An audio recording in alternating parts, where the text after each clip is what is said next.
ಬಂದಿದೆ. ನಿಮ್ಮ ಲವ್ ಲೈಫಿನ ವಿಚಾರವಾಗಿ ಬಹಳ ಕೇರಿಂಗ್ ಅನ್ನ ಮಾಡ್ತಾ ಇರುವಂತಹದ್ದು, ಅದ್ರ ಬಗ್ಗೆನೇ ನೀವು ಯೋಚನೆಯನ್ನ ಮಾಡ್ತಾ ಇರುವಂತಹದ್ದು, ಒಂದು ಸ್ಟೇಬಲ್ ರಿಲೇಶನ್ಶಿಪ್ ಅನ್ನ ಉಳಿಸ್ಕೋಬೇಕು ಅನ್ನುವಂತಹ ಆಲೋಚನೆಯನ್ನ ಮಾಡ್ತಾ ಇರುವಂತಹದ್ದು ರೆಪ್ರೆಸೆಂಟ್ ಆಗ್ತಾ ಇದೆ. ಪಾಸಿಟಿವ್ ಬಗ್ಗೆ ಹೇಳೋದಾದ್ರೆ ಎಲ್ಲವೂ ಚೆನ್ನಾಗಿಯೇ ಇತ್ತು. ಫುಲ್ ಕಾರ್ಡ್ ರೆಪ್ರೆಸೆಂಟ್ ಆಗ್ತಾ ಇದೆ ಅಂದ್ರೆ ಜಾಯ್ಫುಲ್ ಆಗಿತ್ತು, ಚೆನ್ನಾಗೇ ಮಾತಾಡ್ತಾ ಇದ್ರಿ, ಖುಷಿಯಾಗಿದ್ರಿ, ಖುಷಿಯಾಗಿ ಓಡಾಡೋದು ಎಲ್ಲವನ್ನ ಕೂಡ ನೀವು ಮಾಡಿರುವಂತಹದ್ದು ರೆಪ್ರೆಸೆಂಟ್ ಆಗ್ತಾ ಇದೆ. ಆದ್ರೆ ನೀವು ಯಾವಾಗ ಸೀರಿಯಸ್ ಆಗಿ ಕಮಿಟ್ಮೆಂಟ್ ಅನ್ನ ಕೇಳೋದಕ್ಕೆ ಶುರು ಮಾಡ್ತಿರೋ, ಅಥವಾ ನೀವ್ ಯಾವಾಗ ಸ್ವಲ್ಪ ಚೇಂಜಸ್ ಗಳನ್ನ ಮಾಡ್ಕೋ ಅಂತ ಹೇಳೋದಕ್ಕೆ ಶುರು ಮಾಡ್ತಿರೋ, ಅಥವಾ ನೀವು ಸ್ಪಷ್ಟವಾಗಿ ನಿಮ್ಮ ಲವ್ ಲೈಫಿನ ವಿಚಾರವಾಗಿ ಹೀಗೆ ಇರ್ಬೇಕು ಅಂತ ಯಾವಾಗ ಒಂದು ಗಡಿಗಳನ್ನ ಹಾಕೋಕೆ ಶುರು ಮಾಡ್ತಿರೋ, ಆಗ ನಿಮ್ಮ ಲವ್ ಲೈಫಿನ ವಿಚಾರದಲ್ಲಿ ಫೀಲಿಂಗ್ಗಳು ಲೆಫ್ಟ್ ಔಟ್ ಆಗುವಂತ ಸಾಧ್ಯತೆಗಳು ಇದ್ದಿರುವಂತಹದ್ದು ನಿಮ್ಮ ಪಾಸ್ಟಿನಲ್ಲಿ ರೆಪ್ರೆಸೆಂಟ್ ಆಗ್ತದೆ. ನೀವೇನಾದ್ರೂ ಹಾಗಿರ್ಬೇಕು ಹೀಗಿರ್ಬೇಕು ಅಂತ ಏನಾದ್ರೂ ನೀವು ಅವ್ರಿಗೆ ಹೇಳಿದ್ರೆ ಅವರು ನಿಮ್ಮಿಂದ ಸ್ವಲ್ಪ ಸ್ವಲ್ಪ ದೂರ ಹೋಗಿರುವಂತಹದ್ದು ರೆಪ್ರೆಸೆಂಟ್ ಆಗ್ತಾ ಇದೆ. ಯಾಕಂದ್ರೆ ನೀವು ಖುಷಿಯಾಗಿರ್ಬೇಕು, ಸಂತೋಷವಾಗಿರ್ಬೇಕು ಅಷ್ಟನ್ನ ಮಾತ್ರನೇ ಅವರು ಎಕ್ಸ್ಪೆಕ್ಟ್ ಅನ್ನ ಮಾಡುವಂತಹದ್ದು. ಈಗ ಸದ್ಯದ ಮಟ್ಟಿಗೆ ಅವರು ನಿಮ್ಗೆ ಯಾವುದೇ ರೀತಿಯ ಸೀರಿಯಸ್ ಕಮಿಟ್ಮೆಂಟ್ ಗೆ ಒಳಗಾಗುವಂತ ಸಾಧ್ಯತೆಗಳು ಯಾವುದು ಇದ್ದಿರೋ ಮಟ್ಟಿಗೆ ನಿಮ್ಮ ಪಾಸ್ಟ್ ನಲ್ಲಿ ರೆಪ್ರೆಸೆಂಟ್ ಆಗ್ತಾ ಇಲ್ಲ. ಈ ಪರ್ಸನ್ ಏನು ಈ 4 ಕಾರ್ಡ್ ಬಂದಿದೆಯೋ, ಈ ಪರ್ಸನ್ ಸೀರಿಯಸ್ ಕಮಿಟ್ಮೆಂಟ್ ಗೆ ಸಿಗುವಂತಹ ಸಾಧ್ಯತೆಗಳು ಇದ್ದಿರೋ ಮಟ್ಟಿಗೆ ನಿಮ್ಮ ಪಾಸ್ಟ್ ನಲ್ಲಿ ಕಾಣಿಸ್ತಾ ಇಲ್ಲ. ಆಗ ಅವರಿಗೆ ಫೀಲಿಂಗ್ ಲೆಫ್ಟ್ ಔಟ್ ಆಗಿರುವಂತಹದ್ದು, ಅವರು ಸ್ವಲ್ಪ ಸ್ವಲ್ಪ ಚೇಂಜ್ ಆಗಿ ನಿಮ್ಮಿಂದ ದೂರ ಹೋಗಿರುವಂತಹದ್ದು ಈ ಕಾರ್ಡಿನಲ್ಲಿ ರೆಪ್ರೆಸೆಂಟ್ ಆಗ್ತಾ ಇದೆ. ಅಟ್ ಪ್ರೆಸೆಂಟ್ ನಲ್ಲಿ ನಿಮಗೆ ಬಂದಿರುವಂತಹ ಕಾರ್ಡ್ ಏನು, ವೀಲ್ ಆಫ್ ಫಾರ್ಚೂನ್. ಬದಲಾವಣೆಯ ಮಾರ್ಗವನ್ನ ನೀವು ಹಿಡಿಬೇಕು, ಅಂದ್ರೆ ಬದಲಾವಣೆ ಆಗ್ಬೇಕು ನೀವು. ಅವರು ಸೀರಿಯಸ್ ಕಮಿಟ್ಮೆಂಟ್ ಅನ್ನ ಕೇಳಿದಾಗ ಅವರು ನಿಮ್ಮಿಂದ ದೂರ ಹೋಗಿದ್ದಾರೆ ಅಂದ್ರೆ ನೀವೇನ್ ಮಾಡ್ಬೇಕು, ಅಟ್ ಪ್ರೆಸೆಂಟ್ ನಲ್ಲಿ ಬದಲಾವಣೆಯ ಮಾರ್ಗವನ್ನ ಹಿಡಿಬೇಕು. ಬದಲಾವಣೆಯ ಮಾರ್ಗವನ್ನ ಮಾಡ್ಕೊಳ್ಳೋಕೆ ಹೋಗ್ತೀರಾ, ಆದ್ರೆ ನಿಮ್ ಕೈಲಿ ಆಗ್ತಾ ಇಲ್ಲ. ಯಾಕಂದ್ರೆ ವೀಲ್ ಆಫ್ ಫಾರ್ಚೂನಿನ ಕ್ಲಾರಿಫಿಕೇಶನ್ ಕಾರ್ಡ್ ಬಂದಿರುವಂತಹದ್ದು ಯಾವುದು, ಡೆವಿಲ್ ಕಾರ್ಡ್ ರೆಪ್ರೆಸೆಂಟ್ ಆಗ್ತಾ ಇದೆ. ಡೆವಿಲ್ ಕಾರ್ಡ್ ಏನನ್ನ ರೆಪ್ರೆಸೆಂಟ್ ಮಾಡುತ್ತೆ, ಅಡಿಕ್ಷನ್ ಅನ್ನ ರೆಪ್ರೆಸೆಂಟ್ ಮಾಡುತ್ತೆ. ಯಾವಾಗ ಅವರ ಬಗ್ಗೆನೇ ಯೋಚನೆ ಮಾಡ್ತಾ ಇರೋದು, ಅದ್ರ ಬಗ್ಗೆನೇ ಥಿಂಕ್ ಮಾಡ್ತಾ ಇರೋದು. ಸ್ವಲ್ಪ ಬದಲಾವಣೆ ಮಾಡ್ಕೊಳಕ್ ಹೋಗ್ತೀರಾ, ಮತ್ತೆ ಪುನಃ ವಾಪಸ್ ಹಿಂದಕ್ಕೆ ಬರ್ತೀರಾ, ಮತ್ತೆ ಆಲೋಚನೆಯನ್ನ ಮಾಡಕ್ಕೆ ಶುರು ಮಾಡ್ತೀರಾ. ಆ ಕಾರಣವಾಗಿಯೇ ನಿಮ್ಗೆ ನೋವುಗಳು ಆಗ್ತಾ ಇರುವಂತದ್ದು ಅಟ್ ಪ್ರೆಸೆಂಟಿನಲ್ಲೂ. ನೀವು ಬದಲಾವಣೆ ಆಗೋಕೆ ಹೋಗ್ತೀರಾ, ಎಲ್ಲಿ ಬದಲಾವಣೆ ಆಗ್ತಾ ಇದ್ದೀರಾ, ಎಲ್ಲಿ ಚೇಂಜಸ್ ಆಗ್ತಾ ಇದ್ದೀರಾ, ನೀವು ಆಗ್ತಾ ಇಲ್ಲ.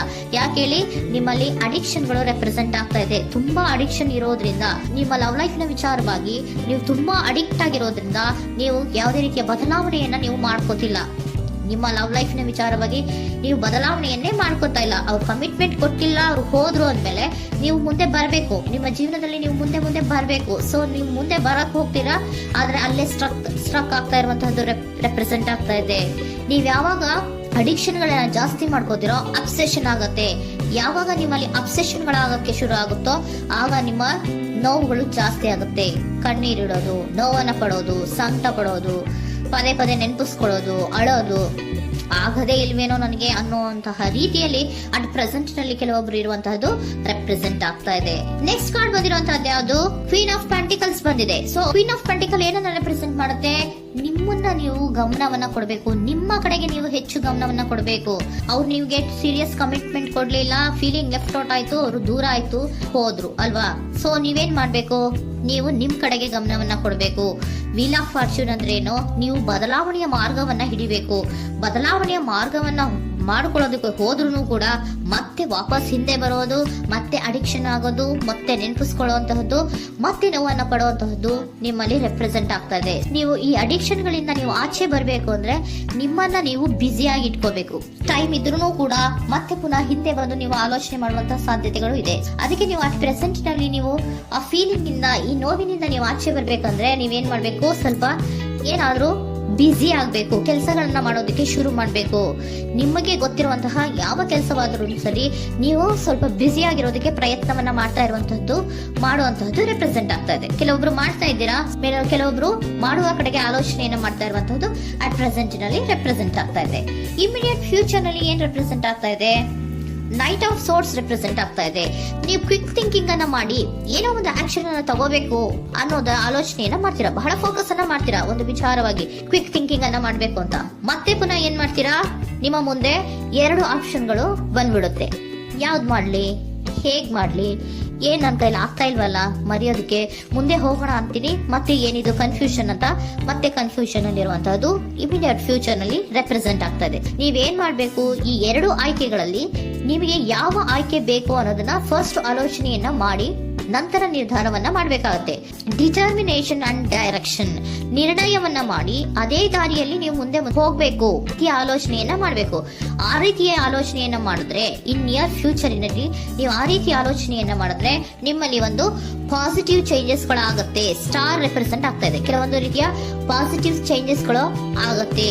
ನಿಮ್ಗೆ ಏಂಜಲ್ ಗೈಡೆನ್ಸ್ ಏನ್ ಕೊಡ್ತಾರೆ ಅನ್ನೋದನ್ನ ನೋಡೋಣ.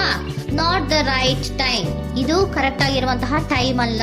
The situation will improve, situation ಅನ್ನೋದು ಇಂಪ್ರೂವ್ ಆಗುತ್ತೆ ಯಾವಾಗ, ಇಫ್ ಯು ಬಿಲೀವ್, ನೀವು ನಂಬಿಕೆ ಇಟ್ಟಾಗ ಮಾತ್ರ ಸಿಚುಯೇಷನ್ ಅನ್ನೋದು ಇಂಪ್ರೂವ್ ಆಗುವಂತಹದ್ದು. ಏನೀಗ ಬೇಜಾರಿನಿಂದ ಇದ್ದೀರಲ್ಲ, ಈ ನೋವು ಯಾವಾಗ ಶಾಶ್ವತವಾಗಿ ಇರುವಂತಹದ್ದು ಅಲ್ಲ. ನಾಟ್ ದ ರೈಟ್ ಟೈಮ್, ಇದು ಕರೆಕ್ಟ್ ಆಗಿರುವಂತಹ ಸಮಯ ಅಲ್ಲ. ಸ್ವಲ್ಪ ವೇಟ್ ಮಾಡು, ನೀವು ಚೇಂಜಸ್ ಮಾಡ್ಕೊಳ್ಳೋ ಕಡೆಗೆ ಹೆಚ್ಚು ಗಮನವನ್ನ ಕೊಡು, ಅಲ್ಲಿ ಚೇಂಜಸ್ ಆಗತ್ತೆ ಅನ್ನೋದನ್ನ ಏಂಜಲ್ ಗೈಡೆನ್ಸ್ ನಿಮಗೆ ಕೊಡ್ತಾ ಇದ್ದಾರೆ. Surrender your full power. Your life is a calling for you to step into your full power rather than playing it small. ನೀವು ಧೈರ್ಯವಾಗಿ ಒಂದು ಹೆಜ್ಜೆಯನ್ನ ಮುಂದಕ್ಕೆ ಇಡಬೇಕು. ಸೊ ಮುಂದೆ ಹೋಗುವಂತಹ ಆಲೋಚನೆಯನ್ನ ಮಾಡಬೇಕು. ಪವರ್ ಇಂದ, ನಿಮ್ಮಲ್ಲಿರುವಂತಹ ಪವರ್ ಅನ್ನ ಯೂಸ್ ಮಾಡ್ಕೊಳ್ಳಿ. ಯಾಕೆ ನನ್ನಲ್ಲಿ ಏನು ಇಲ್ಲ, ನನ್ನ ಕೈಲಿ ಏನೂ ಆಗಲ್ಲ ಅಂತ ಯಾಕೆ ಕೂತಿದ್ದೀರಾ? ನೀವು ಏನ್ ಮಾಡ್ಬೇಕು, ಬಹಳ ಧೈರ್ಯದಿಂದ ಮುಂದಕ್ಕೆ ಹೋಗಿ ಅನ್ನೋದನ್ನ ನಿಮ್ಗೆ ಸರೆಂಡರ್ ಕಾರ್ಡ್ಗಳು ಕೂಡ ಹೇಳ್ತಾ ಇದ್ದಾರೆ.